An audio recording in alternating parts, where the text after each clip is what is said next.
पिछले कई वर्षों से आप इस वृष्टि यज्ञ का आयोजन मिल करके करते हैं। इस पवित्र मिशन के लिए आप सबको मैं बहुत बहुत बधाई, साधुवाद और अभिनंदन करता हूँ। यज्ञ भारतीय संस्कृति का प्राण माना गया है।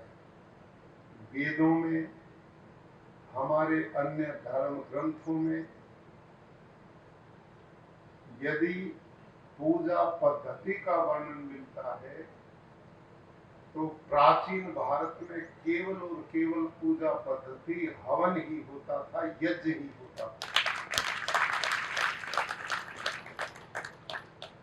आपने रामायण को पढ़ा होगा, जब दस्यु लोग, राक्षस लोग ऋषियों द्वारा किए जाने वाले यज्ञों में बाधा डालते थे तो वहां उन्होंने राजा दशरथ से यज्ञों की रक्षा के लिए राम को बुलाया था। और प्राचीन काल में जितने भी ऋषि मुनियों को देखेंगे, राजे महाराजों को देखेंगे, तो अपने काल में वो बड़े बड़े यज्ञों का आयोजन किया करते थे। यज्ञ केवल और केवल एक धार्मिक कर्म नहीं, अपितु इसके पीछे बहुत बड़ी साइंस है, विज्ञान है। और श्रेष्ठ कर्मों की श्रेणी में मानते तो इससे महान कर्म कोई बताया भी नहीं गया। शतपथ ब्राह्मण में महर्षि याज्ञवल्क्य से पूछा गया कि इस दुनिया में ऐसा कोई कर्म बताओ जिससे श्रेष्ठ कुछ भी कर्म नहीं, दुनिया में जिससे अच्छा कोई कार्य नहीं, सबसे श्रेष्ठ कौन सा कर्म? तो उन्होंने उसका उत्तर दिया, यज्ञो वही श्रेष्ठ तमम कर्मा। एक होता भाई बहनों श्रेष्ठ कर्म, एक होता श्रेष्ठतर उससे अच्छा, एक होता श्रेष्ठतम उन पहले दो से भी अच्छा। लेकिन महर्षि याज्ञवल्क्य ने कहा, यज्ञ श्रेष्ठ तमम कर्म है कि इससे अच्छा पवित्र पुण्य प्रदाता कोई दूसरा कर्म है ही नहीं। आप सब ऐसे भाई और बहन यहाँ पर बैठे हैं कि जिन्होंने प्राचीन वैदिक वेद शास्त्रों को जाना, ऋषियों की इस परंपरा के पालन के लिए, यज्ञ की इस परंपरा को लोक कल्याण के लिए, प्राणी मात्र की भलाई के लिए जिसका आयोजन करते हैं, यह परंपराएं एक काल आया कि जिसमें लुप्त हो गई। लेकिन आपके ही इस गुजरात की धरती पर, सौराष्ट्र में टंकारा एक गांव में एक बालक मूल शंकर ने जन्म लिया, जो बड़े होकर स्वामी दयानंद कहलाए। उन्होंने वेदों के ऊपर पड़ी हजारों साल की धूल को मिटाने का काम किया, वेदों से हम सब का पुनः परिचय कराया, भारत के सत्य स्वरूप वैदिक ज्ञान से हम सब का परिचय कराया।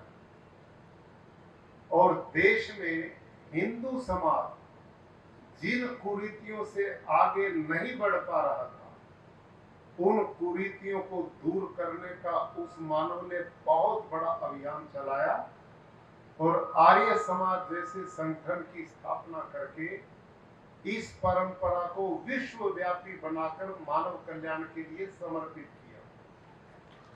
भाइयों और बहनों, मुझे जानकारी मिली कि उनके विचारों से प्रभावित होने वाले इस कक्ष की भूमि के बहुत बड़ी संख्या में कड़वा पाटीदार समाज के भाई और बहन, जिन्होंने ऋषि दयानंद की इस विचारधारा को जाना समझा, और वो इस समय कोई मुंबई में रहता है, कोई पुणे में रहता है, कोई अन्य जगहों पर रहते हैं, लेकिन आपके इस आयोजन में वहां से परिवार सहित चल करके आते हैं और इस पवित्र मिशन में भागीदार तन मन और धन से बने हुए हैं। उनका भी मैं बहुत अभिनंदन और स्वागत करता हूं। भाई और बहनों, मैं तो गुरुकुलीय परंपरा में पढ़ा हूं और इस समय हरियाणा में 5 गुरुकुल चलाता हूं। हमारे गुरुकुलों में हमारी दिनचर्या ही यज्ञ से शुरू होती है और मैं राजभवन में 4 वर्ष तक मैं हिमाचल प्रदेश में गवर्नर रहा। वहां जो राजभवन था वो अंग्रेज काल का आज भी है, और अंग्रेज आप लोग जानते हैं वो शराबी भी थे, मांसाहारी भी होते थे। तो उन्होंने राजभवन के कोने पर बहुत सुंदर प्राकृतिक वातावरण जहां पर होता था, वहां पर उन्होंने एक मय खाना बनाया हुआ था, शराब मांस खाने और पीने का। वहां वो नाच गाने मस्ती करते थे। और मेरे को दुख इस बात का रहा कि अंग्रेज यहां से चले गए और आजाद भारत के बाद भी उस राजभवन में वो अंग्रेजों की परंपरा चलती आ रही थी। लेकिन जब मेरे को वहां दायित्व माननीय प्रधानमंत्री जी, राष्ट्रपति जी द्वारा मिला, तो मैंने उस जगह को देखा, बड़ी रमणीक, वहां बैठ करके चारों तरफ पहाड़ियां, सुंदर वातावरण। मैंने कहा भाई ये स्थल किस प्रयोग में लाया जाता है? तो राजभवन के वो अधिकारी बात मेरी सुनकर मुस्कुरा दिए, उत्तर कुछ भी ना दे। मैंने कहा भी बताओ तो सही ये जगह किस लिए? अंत में उन्होंने कहा जी आपकी काम की नहीं है। तो मैं फिर चुप रहा, तो वापस चले गए। तो उनमें एक कर्मचारी मेरे पास आया कि जी वहां तो मैं बड़े अधिकारियों से डरता था आपके सामने कुछ बोलते हुए, लेकिन आपने जो, वो सात्विक आदमी था, वो खाने पीने वाला नहीं था, भला आदमी था। उसने कहा इन्होंने नहीं बताई, क्योंकि ये भी वही काम यहाँ कर लेते हैं जो वो पहले वाले करते थे। लेकिन मैं बताता हूँ ये क्या होता है यहाँ पर। ये मांसाहार भी करते हैं, दारूबाजी भी करते हैं, ये परंपरा से अंग्रेज काल से उस समय से चल रहा। तो मैंने उसी दिन संकल्प लिया क्या कि इस जगह को भारत आजाद के बाद आग मुक्त जरूर करेंगे, और मैंने आदेश दिया कि जगह को पूर्ण रूप से तोड़ दिया जाए। उस जगह को मैंने नेस्ते नाबूद कराया, पूर्ण रूप से तोड़ दिया, ताकि उसका अस्तित्व ही लुप्त हो जाए। तोड़ने के बाद मैंने उसी जगह पर यज्ञशाला का निर्माण किया,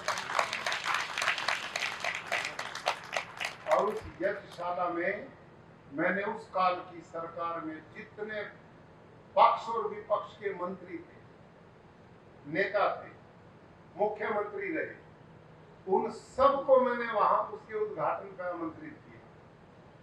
कई दिनों तक वेद के मंत्रों का वह यज्ञ चलता रहा, और वो परंपरा आज तक भी वहां बराबर चलती है। वो यज्ञशाला महर्षि दयानंद सरस्वती के नाम से मैंने वहां स्थापित की। वो आज भी वहां पर यज्ञशाला आप जाकर देख सकते हैं। अब मैं गुजरात में हूं, यहाँ बाकी सब कुछ ठीक ठाक था, लेकिन यज्ञशाला और उसकी परंपरा यहाँ भी नहीं थी। तो मैंने सबसे पहले, शपथ लेने से पहले, मेरा नियम वहां भी था यहाँ भी था, दैनिक यज्ञ में करता हूँ, दैनिक हमारी परंपरा चलती।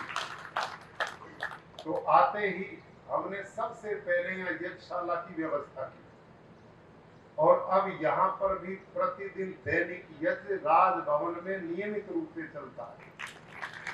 राजभवन में गिर गाय देसी गौ माता का पालन भी चलता है। उसके द्वारा प्राकृतिक खेती का मिशन जो स्वामी दयानंद सरस्वती ने आर्य समाज की स्थापना 1875 में मुंबई में की, लेकिन उस स्थापना से 2 वर्ष पहले उन्होंने गो कृषि आदि रक्षणी सभा की स्थापना की। आज हम उसको भूल गए। ऋषि दयानंद उस समय जानते थे कि भारत को अंग्रेजों ने लूट करके तबाह कर दिया, गरीब देश बना दिया। इस देश को पुनः आर्थिक मजबूत करना है तो गौ माता और कृषि दोनों जब आपस में जुड़ेंगे तो भारत की आर्थिक स्थिति मजबूत बनेगी। और वो पद्धति उन्होंने उस समय दी थी और गोकरुणा निधि पुस्तक लिख करके उन्होंने गौ के महत्व को भी हमारे बीच में प्रस्तुत किया। खैर वो एक विषय अलग है। आज मैं आपके बीच में थोड़ी सी चर्चा निवेदन करूंगा कि जिस यज्ञ को आप करने के लिए दूर दूर से आए हैं और अगले 7 दिन यहाँ रहेंगे, और ये परंपरा पिछले कई वर्षों से आप विद्वान लोगों ने, आप दानी और धार्मिक समर्पित वैदिक लोगों ने मिलकर चलाई है। ये बहुत पुण्य का कार्य है। यज्ञ एक धातु है संस्कृत व्याकरण में, और उसके 3 अर्थ हैं: देव पूजा, संगतिकरण और दान। जब आप ये हवन करते हो ना, तो उसमें तीनों चीज जुड़ जाती है। इससे देवता प्रसन्न होते हैं, इससे संगठनात्मक ताकत आती है, इस पे प्राणी मात्र के प्रति जो आपने समस्त जीव दया का जो अभियान लिया, वो यज्ञ का उपदेश इसी से चलता है। देव पूजा किसे कहते हैं? देखो, देव 2 प्रकार के। ये हवन जब करते हो ना आप, तो हवन करने वाले को यह हवन उपदेश करता है, यजमान तेरे में 3 चीजें आनी चाहिए। पहली है देव पूजा। और देवता है 2 प्रकार के, एक है जड़ देवता, एक है चेतन देवता। जड़ देवता कौन है? पृथ्वी, वायु, जल, आकाश, अग्नि, ये सारे जड़ देवता। इनको देवता क्यों कहते हैं? निरुक्त एक शास्त्र है। यास्काचार्य से पूछा, देवता कस्मात्, देवता किसे कहें? तो उन्होंने उत्तर उसका दिया, देवो दानादवा, दीपनादवा, द्योतनादवा, द्युस्थानो भक्ति थी। अर्थात मोटे अर्थ में देवता वो है जो हमें देता है, जीवन देता है। सबसे मोटा देता है, वो देवता है। और वो जड़ भी है और चेतन भी, 2 तरह के देवता। अब आज भाइयों और बहनों ध्यान से सुनो, दुनिया में इस समय सबसे बड़ी चुनौती है पर्यावरण की, ग्लोबल वार्मिंग। पिछले दिनों हमने कोरोना नाम की एक बीमारी को देखा। भारत के यशस्वी प्रधानमंत्री के हम आभारी हैं। उन्होंने उस समय प्रबंधन व्यवस्था करके साल के भीतर भीतर उसकी वैक्सीन उपलब्ध करा दी। दुनिया भर की दवाई और व्यवस्थाएं हो गई। भारत इतनी आबादी का देश कोरोना से यूरोप के लोगों की अपेक्षा बच गया। लेकिन मैं आप सबसे पूछना चाहता हूं, हम इस पंडाल में बैठे हैं, हवन के पंडाल में, अचानक भयंकर तूफान आ जाए, बताओ इसको रोकने की कौन सी वैक्सीन हमारे पास है? क्या रोक सकते हो? भयंकर ओलावृष्टि हो जाए, बताओ कैसे रोक सकते हैं? भयंकर अतिवृष्टि हो जाए, बताओ उसका इलाज क्या है? समुद्र में तूफान आ जाए, उसका इलाज क्या? कुछ भी नहीं। क्यों? क्योंकि ये प्रकोप प्रकृति के हैं। प्रकृति जब विकृत होती है तो वो आदमी के कंट्रोल में नहीं रहती, लेकिन ईश्वरीय व्यवस्था में ये सारे के सारे पर्यावरण में पंच तत्व पृथ्वी वायु जल आकाश अग्नि जो सारे के सारे हमें जीवन देने वाले हैं, जब हमने अपने तनिक क्षणिक लाभ के लिए इनका दोहन किया, शोषण किया, तबाह कर दिया, आज ये सारे के सारे जड़ देवता हमसे नाराज हुए बैठे हैं। जल देवता जीवन देने वाला है, वायु देवता के बिना 3 मिनट भी ना मिले तो राम नाम सत हो जाती है। ये धरती मां ना हो तो बताओ कैसे जीवन चलेगा, अन्न साग सब्जी कहां से आएंगे। ये सूर्य देवता ना हो तो धरती पर जीवन की कल्पना नहीं हो सकती, चंद्रमा ना हो तो अन्न पैदा ही नहीं हो सकते। ये सारे के सारे जड़ देवता हैं, सूर्य देवता, चंद्र देवता, वायु देवता, जल देवता। और ये क्यों देवता? क्योंकि यही हमें जीवन देते हैं। हवा ना हो तो जिंदा नहीं रह सकते, पानी ना हो तो जिंदा नहीं रह सकते, अग्नि ना हो तो जिंदा नहीं रह सकते, धरती ना हो तो जिंदा नहीं रह सकते। यही हमें जीवन देते, इसलिए इनको देवता कहा। अब इन देवताओं को प्रसन्न कैसे करें? क्या थाली में दीप जला करके आरती उतार करके करें? नहीं हो सकता, बहुत छोटा तंत्र है। इन जड़ देवताओं को प्रसन्न करने का दुनिया में केवल और केवल एक ही तरीका, वो है यज्ञ हवन। यज्ञ क्यों है ये? क्योंकि अग्नि में पड़ा कोई भी पदार्थ नष्ट नहीं होता। ध्यान करो, कुछ नष्ट नहीं होता।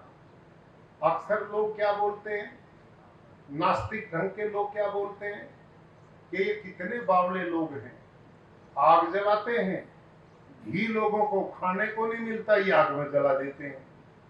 लोगों को रोटी नहीं मिलती है, कीमती सामग्री इसमें डालते हैं। फल फ्रूट मेवे लोगों को नहीं मिलते, अग्नि में जला देते हैं। ये तर्क दे करके आपका मजाक करते हैं। स्वामी दयानंद से भी सत्यार्थ प्रकाश में प्रश्न किसी ने किया, यही किया था। तो स्वामी दयानंद ने पता क्या उत्तर दिया? भोले भाई, तुम पदार्थ विद्या को नहीं जानते। अग्नि में पड़ा हुआ पदार्थ नष्ट नहीं होता, अपितु परमाणुकृत होकर के वातावरण में जाता। और कैसे जाता है इसका उदाहरण सुनो। आप और हम जितने यहाँ पर भाई बहन बैठे हैं, हम में कुछ ऐसे लोग जरूर होंगे जो मिर्ची खाने के बड़े अच्छे शौकीन होंगे। भोजन करते हैं तो एक समय एक एक दो दो मिर्ची खा जाते हैं। होते हैं कि नहीं ऐसे लोग? आप नहीं होंगे, कुछ तो देखे हैं ना ऐसे। अच्छा यूं बताओ, मैं मिर्ची 2-4 खा जाऊं तो पड़ोसी का तो कुछ नहीं बिगड़ने वाला ना, उसका तो मुंह नहीं जलेगा ना।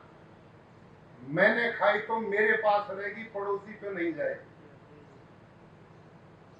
एक एक समय के भोजन में एक एक आदमी एक एक दो दो मिर्ची खाने वाले हैं। लेकिन ध्यान करो, वो दो दो मिर्च खा करके भी उसका कुछ नहीं बिगड़ता, लेकिन वही मिर्च आप इस अग्नि में डालो, फिर देखो यहां बैठेंगे जो चारों तरफ बैठे, किसी की आंख से पानी, किसी की नाक से पानी, किन्हीं को छींके आएंगी, परेशान हो जाओगे। क्यों भाई? अरे उसी मिर्ची को एक आदमी 2-2, 3-3 खा जाता, कुछ नहीं बिगड़ता, और वो अग्नि में डाली तो सैकड़ों का बिगाड़ देती है। क्यों? यही पदार्थ विद्या कि अग्नि में डलने के बाद हर वस्तु कई गुना ताकत से बनकर के उभरती है, परमाणुकृत हो जाती है, और वो जहां जहां धुआं जाएगा वायु के साथ उसमें पूरे में फैल जाती है।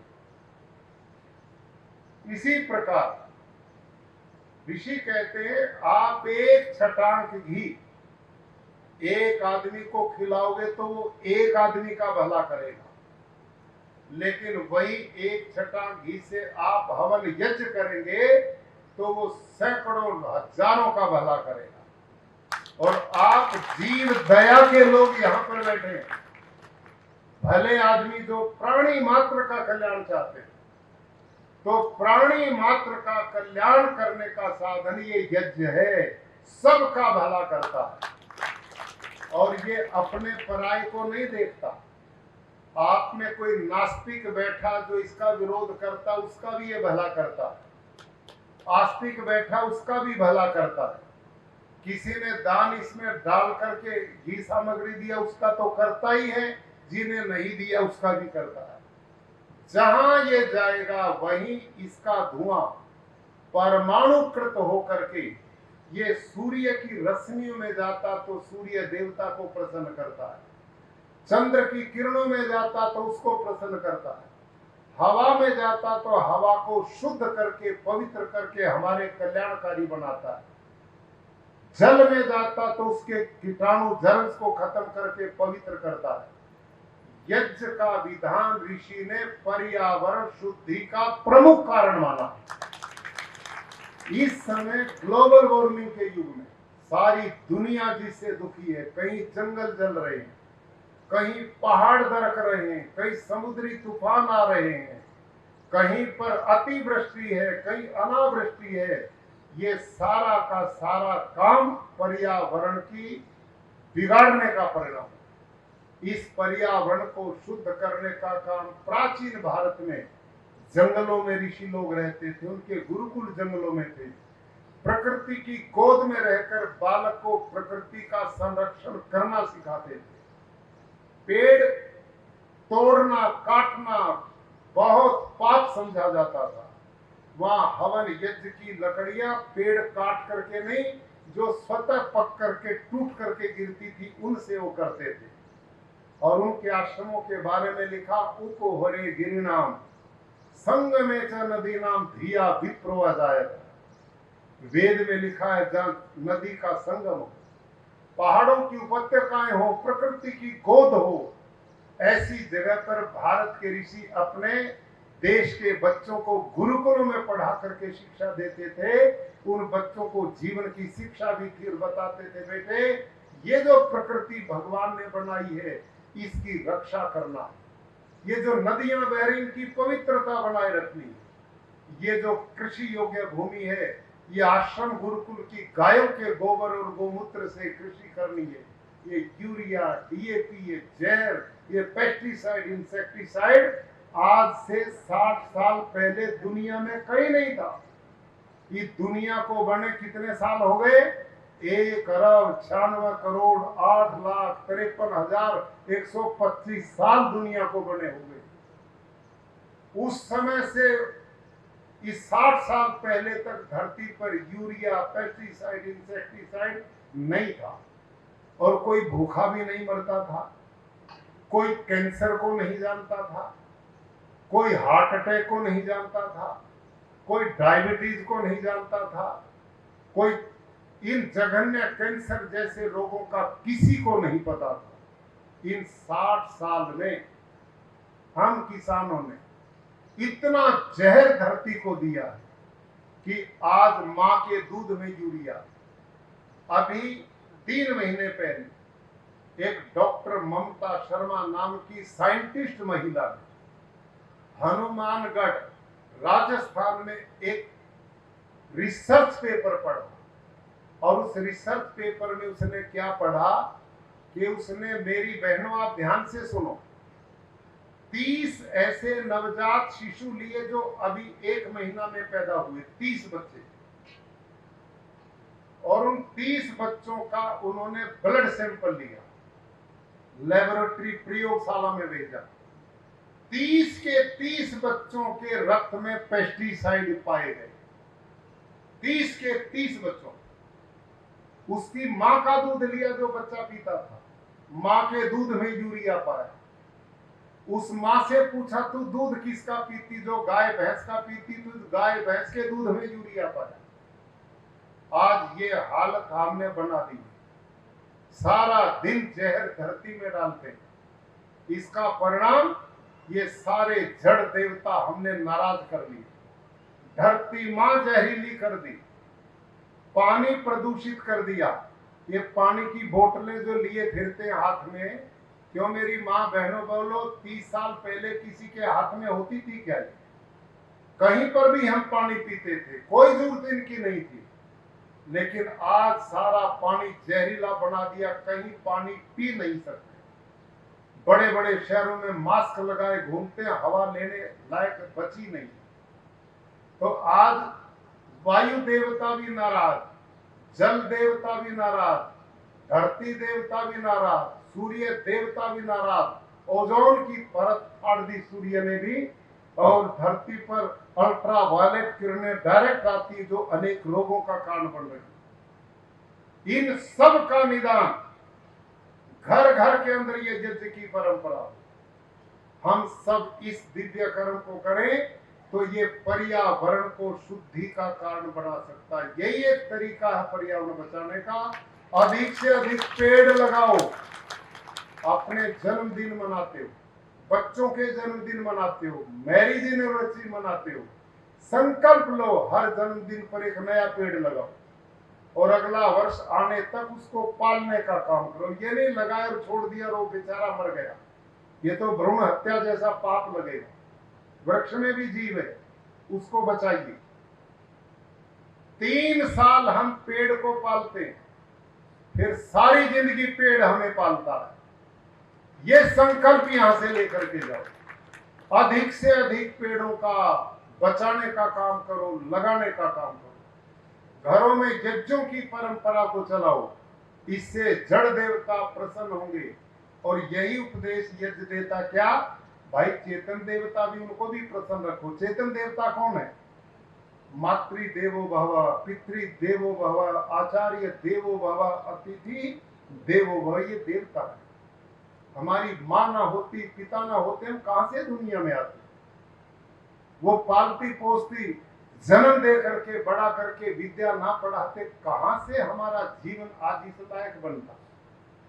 ये हमारे चेतन देवता, इनका सम्मान करना, इनकी सेवा करना, इनकी आज्ञा का पालन करना यज्ञ कर्म है। हम हवन करते रहे घर में, माँ बाप दुखी, तो इसका कोई लाभ नहीं। ये यज्ञ हमें उपदेश देता है अपने पितरों का, अपने जीवित माता पिता, दादा दादी, नाना नानी जो बड़े हैं, उनकी इज्जत सम्मान करो। ये परंपराएं आज हमारी लुप्त हो गई।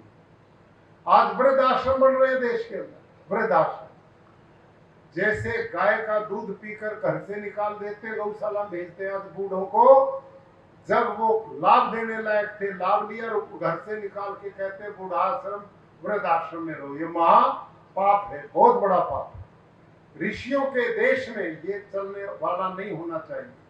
यूरोप के लोग इस काम को करें समझ में आता, वहां की कल्चर ऐसी नहीं है। हमारे लिए तो माँ देवता है, पिता देवता है, गुरुजन देवता है, बड़े लोग जिन्होंने हमें कुछ भी दिया वो देवता है। तो ये हवन जो कर रहे हो ना, ये दोनों ही देवता को हम प्रसन्न करेंगे तो धरती पर सुख होगा कि नहीं? सुख होगा। ये पहला उपदेश है यज्ञ करने वाले का। और दूसरा कहता संगतिकरण, तुम मिल करके रहो। कैसे? आप हवन करने बैठ जाओ, हवन कुंड ना हो तो हवन नहीं होगा। हवन कुंड है, घी सामग्री नहीं तो भी नहीं होगा। ये सारी चीजें यज्ञ पात्र ना हो तो भी नहीं होगा। सारी चीजें यज्ञ की संविधाएं ना हो तो भी नहीं होगा। और सारी चीजें यज्ञ करने वाले ना हो तो नहीं होगा। यज्ञ कब होता है? जब सारी चीजों का संगतिकरण होता है। यज्ञ हमें उपदेश देता, ऐ यजमान, इस जीवन में यदि सफल होना चाहते हो, गृहस्थ को सुख का धाम बनाना चाहते हो, अपने घरों को सुख धाम बनाना चाहते हो, समाज और राष्ट्र को अच्छा बनाना चाहते हो, तो मिल करके रहना सीखो। जैसे मैं बिना संगतिकरण के नहीं होता, वैसे दुनिया में तुम भी बिना संगतिकरण के सफल नहीं हो सकते। आज हमारे घर टूट रहे हैं, मुकदमे चल रहे हैं। आपस में लड़ाई झगड़े, ये सब याज्ञिक प्रवृत्तियों का अभाव है। यज्ञ हमें उपदेश देता सब मिल करके रहो, एक दूसरे के सुख दुख के साथी बनो, तुम्हें करुणा, दया, सहिष्णुता, भाईचारा, समर्पण भाव। वेदों में तो लिखा है सहृदयम सामनस्यम अविद्वेषम करोमि अन्योन्यम अभियरेत वत्सम जातम विवागना, कि हे श्रेष्ठ मनुष्यों, तुम आपस में एक दूसरे से ऐसे प्यार करो जैसे नई ब्याई हुई गाय अपने बच्चे से प्यार करती है। भाई और बहनों, जब गाय बच्चे को जन्म देती है उसके ऊपर मल लिपटा होता है, लेकिन वो गाय उस बच्चे के मल को चाट करके प्रसव वेदना भूल जाती, इतना प्यार बच्चे से करती है। और वेद हमें उपदेश देता है तुम आपस में ऐसे एक दूसरे से प्यार करो जैसे गाय अपने बच्चे से प्यार करती, ये भाईचारा है। वेद कहता संग छद्वम संवदध्वम संभो मनांसी जानताम देवा भागम यथा पूर्वे समझा नाना उपासक। तुम मिल करके चलो, मिल करके बोलो, समानी प्रभा सव न भागा समाने योक्तरे सव युनतमी। तुम्हारी प्याऊ एक जगह पर हो, तुम्हारे भोजनालय एक जगह हो, तुम इतने मिल करके रहो कि जैसे रथ के नीचे कमानियां होती हैं। सोचिए आप, कितनी बड़ी उपमा है। कोई रथ होता है, उसके ऊपर वजन लदा होता है, तो उसमें नीचे कमानियां लगी होती है। कमानी एक होती है, उस पर वजन पड़ता, उसके ऊपर दूसरी सहारा देती है, और वजन पड़ता तीसरी देती, तीसरी को चौथा देती है, और जब सारी कमानियां एक दूसरे का सहारा बन जाती हैं तो रथ के ऊपर भारी भरकम रखे वजन को भी गंतव्य स्तर तक पहुंचा देती है। जिस परिवार के लोग ऐसे ही भाई भाई से द्वेष ना करें, बहन बहन से द्वेष ना करें, पति पत्नी मिलकर के अनुव्रत पितु पुत्र मात्रा भवतु सम्मना जाया पत्ते मधुमति वाचम वदतु शांति। ये वेद के उपदेश है। जो ईश्वरीय ज्ञान है उसमें कहा स्वर्ग कहाँ है, मरने के बाद नहीं है, इसी धरती पर स्वर्ग है, इसी पे नरक है। सुख का नाम स्वर्ग है और दुख का नाम नरक है। यही सुख पैदा कर लोगे तो स्वर्ग में रहोगे, और यही विचारों से दुख कर लिया तो नरक में चले जाएंगे। जिस घर में पति पत्नी शहद की तरह मधुर संबंध रहते हो, बेटे बेटियां माँ बाप की आज्ञा का पालन करते हो, सारे घर के लोग एक दूसरे के सुख दुख के साथी हो, वहीं पर स्वर्ग होता है। भाई भाई मिलकर के रहते हो। ये वेदों के मंत्र हैं, और ये जो हवन कर रहे ये उपदेश यही देता है। और अंतिम इसका उपदेश है दान। पहला है देव पूजा, दूसरा संगतिकरण, तीसरा दान। दान का मतलब आपने हवन के इस अग्नि में घी डाला, सामग्री डाली, मिष्ठान युक्त पौष्टिकारक बलवर्धक अनेक तरह की सामग्री दी, कीमती घी दिया, और आपने कहा अग्नि स्वाहा इदम न मम, ये अग्नि देवता तेरे लिए है, अब इसमें मेरा कुछ नहीं। लेकिन अग्नि देवता कहता मैं इतना स्वार्थी नहीं हूं कि जो तू मुझे देर में अपने पास रख लूं।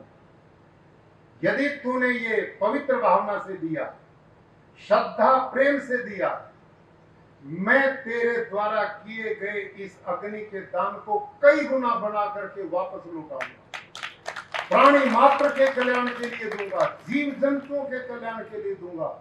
ये पर्यावरण बचेगा तो धरती का हर प्राणी सुखी होगा, जल बचेगा सब सुखी होंगे, धरती मां बचेगी सब सुखी होंगे।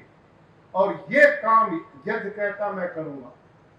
तो यज्ञ उपदेश करता है जैसे तुम मुझे दान करते हो, ऐसे ही दुनिया में आयु विद्या यश बल धन में तुमसे छोटे लोग, गरीब लोग, असहाय लोग, समाज का वो हिस्सा, तुम उनको भी देना सीखो। उनको विद्याहीन को विद्या का दान दो, वस्त्रहीन को वस्त्र का दान दो, अन्नहीन को अन्न का दान दो। धरती पर जो प्राणी आए उनको बराबर का बनाने का जिम्मेदारी मेरी आपकी है। यह ईश्वर का उपदेश है। जिस दुनिया में ये सोच बढ़ेगी, भाई और बहनों, वहां आतंकवाद के लिए कोई जगह नहीं, खून खराबे के लिए कोई जगह नहीं। ये पाप अनाचार जो बम के गोले बरस रहे, इनकी कोई जगह नहीं।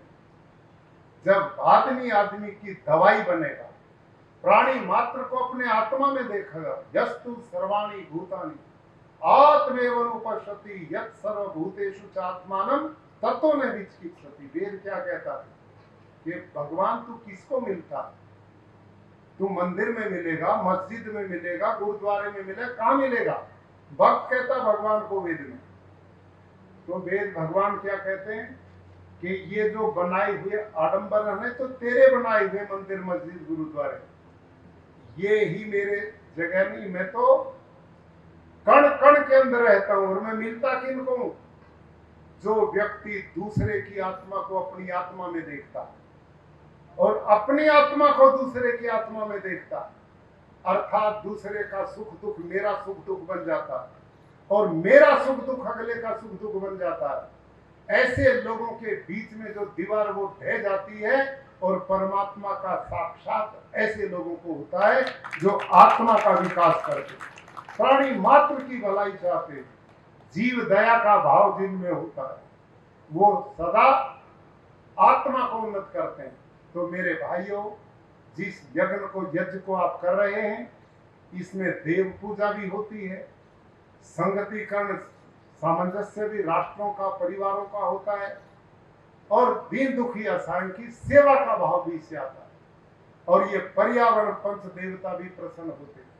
आप जिस पवित्र कर्म को करें, इसलिए याज्ञवल्क्य ने कहा यज्ञो वही श्रेष्ठतम कर्म, इसके करने के बाद किसी श्रेष्ठ कर्म की जरूरत नहीं, ये सारी की पूर्ति कर देता है। वृष्टि कामो यजे, वृष्टि चाहने वाले यज्ञ करें, पुत्र कामो यजे, पुत्र चाहने वाले यज्ञ करें, सुख चाहने वाले यज्ञ करें, प्राणी मात्र का कल्याण जो भाव रखते वो यज्ञ करें।